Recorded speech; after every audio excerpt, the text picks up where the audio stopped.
नमस्कार, सुरेखास किचनमध्ये तुमचं मनापासून स्वागत आहे. आज आपण मस्त अशी फक्त दुधापासून बर्फी किंवा पेढा कसा करायचा ते बघणार आहोत. खूप असा मस्त दाणेदार असा पेढा तयार होतो आणि सहज तुम्ही हे दुधापासून करू शकता.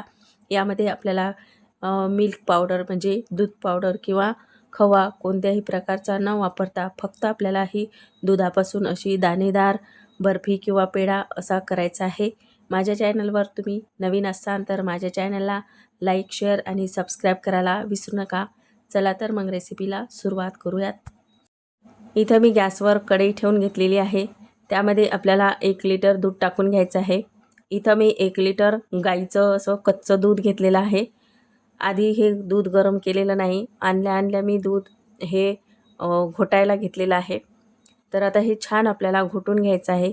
तुमच्याकडे म्हशीचं दूध असेल तर तुम्ही ते घेऊ शकता किंवा पाकिटचं सुद्धा तुम्ही दूध घेऊ शकता. मस्त असं हे दूध गरम करून घ्यायचं, म्हणजे छान आपल्याला आटवून घ्यायचं आहे. एकदम आटवून आपल्याला याचा छानसा असा खवा तयार करायचा आहे. तर गाईच्या दुधाचा पण छान पेढा तयार होतो. तर तुमच्याकडे म्हशीचं किंवा पाकिटचं दूध असेल ते सुद्धा तुम्ही घेऊ शकता. तर आता हे छान आटवून घ्यायचं आहे. अर्धवट झालं की यामध्ये 1 वाटी साखर टाकून घ्यायची. तर आता ही साखर यामध्ये मस्त विरघळून घ्यायची आहे आणि आणखी दूध आपल्याला हे मस्त असं घोटून घ्यायचं आहे. तर बघू शकता अर्ध्यातून पण जास्त असं कमी झालेलं आहे. असं एकसारखं हलवत राहिल्यावर याच्यावर साय येत नाही आणि ते व्यवस्थित असं छान घोटल्या जातं आणि खाली बुडाला सुद्धा लागत नाही. तर बघू शकता मस्त असं घट्टसर आपलं हे दूध तयार झालेलं आहे. तर इथं मी 1 चमचा लिंबाचा रस घेतलेला आहे. तर त्यामधला अर्धा चमचा आपल्याला लिंबाचा रस या दुधामध्ये टाकायचा आहे. यामुळं काय होतं की दूध फाटलं जातं आणि आपला खवा असा मस्त दाणेदार तयार होतो. तर याचं छान असं कलाकंद तयार होतं. तर कलाकंदचा मस्त असा दाणेदार पेढा छानसा तयार होतो. इथं आपल्याला अर्धा चमचा आधी आपण लिंबूचा रस टाकलेला आहे. तर आणखी आपल्याला अर्धा लिंबूचा रस टाकायचा आहे. म्हणजे साधारण 1 चमचा मी इथं लिंबूचा रस टाकलेला आहे. तर तुम्हाला वाटेल की हे आंबट होईल, पण असं काही नाही की आपण यामध्ये साखर टाकलेली आहे. त्यामध्ये 1 चमचा लिंबूचा रस व्यवस्थित असं बॅलन्स तयार होतं, म्हणजे आंबट जास्त होत नाही. जास्त आपण साखर वापरलेली आहे त्यामुळं. हे बघू शकता तुम्ही मस्त असं दूध थोडंसं फाटल्यासारखं झालेलं आहे आणि हे मस्त कलाकंदसारखं असं दाणेदार झालेलं आहे. तर याला आणखी आपल्याला घट्ट करून घ्यायचं आहे. तोपर्यंत आपण इथं मिक्सरच्या भांड्यामध्ये 1 वाटी मी खोबरा कीस घेतलेला आहे. त्यामध्ये 2 ते 3 विलायची आपल्याला अशी यामधली दाणे काढून घ्यायचे आहे. तुमच्याकडे विलायची पावडर असेल तर तुम्ही 1 चमचा यामध्ये विलायची पावडर टाकू शकता किंवा अशा पद्धतीने यामध्ये दाणे टाकू शकता. हे व्यवस्थित यामध्ये बारीक होतात. तर हे बघू शकता असं मस्त हे खोबरा कीस छान असा बारीक झालेला आहे. तर आता हे आपल्याला या दुधामध्ये कलाकंदमध्ये टाकून घ्यायचं आहे.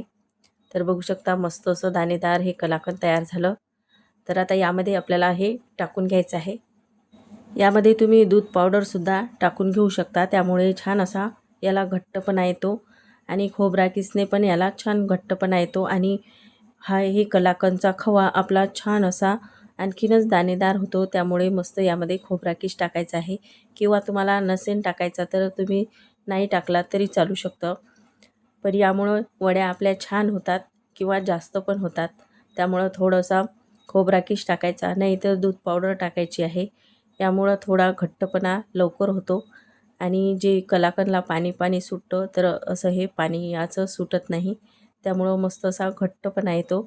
तर बघू शकता मस्त आपला हा कलाकंदचा खवा छान असा घट्टसर झालेला आहे. तर याचा अगदी गोळा होईपर्यंत आपल्याला मस्त हे परतवून घ्यायचं आहे, म्हणजे छान असं आटवून घ्यायचं. तर इथं मी 1 चमचा तूप घेतलेला आहे. यामध्ये तूप टाकल्यामुळं याचा चिकटपणा कमी होतो आणि आपण जसा हॉटेलमधून पेढा आणतो तशा प्रकारची याची चव लागते.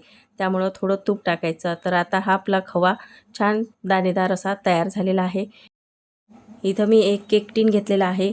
तर यामध्ये आपल्याला तूप टाकून मस्त सर्व बाजूने असं लावून घ्यायचं आहे किंवा तुमच्याकडे ताट, परात, काही गोल डबा असेल तर तुम्ही तो सुद्धा घेऊ शकता आणि जे आपल्याला ड्रायफ्रूट वापरायचे आहेत ते तुम्ही याचे बारीक तुकडे करून यामध्ये टाकू शकता. तर असे मस्त असे खाली टाकून घ्यायचे आणि त्यावर आपल्याला हा कलाकंद टाकून घ्यायचा आहे. तर पाहू शकता मस्त असा कलाकंदचा हा खवा छान घट्ट झालेला आहे. तर अशा पद्धतीने पूर्ण या केक टिनला छान असं हे पसरवून घ्यायचं आहे. तर पाहू शकता मस्त असं पसरवून घेतलेलं आहे मी सर्व बाजूनी. तर आता हे आपल्याला 3-4 तासासाठी मस्त असं थंड होऊ द्यायचं आहे किंवा फ्रीजमध्ये तुम्ही ठेवू शकता. तर मस्त हे थंड झालेलं आहे. तर याच्या छान अशा वड्या पाडून घेऊया. तुम्ही याच्या वड्या पाडू शकता किंवा तुम्हाला याचा पेढा बनवायचा असेल तर तुम्ही पेढासुद्धा बनवू शकता. इतका छान आणि टेस्टी लागतो.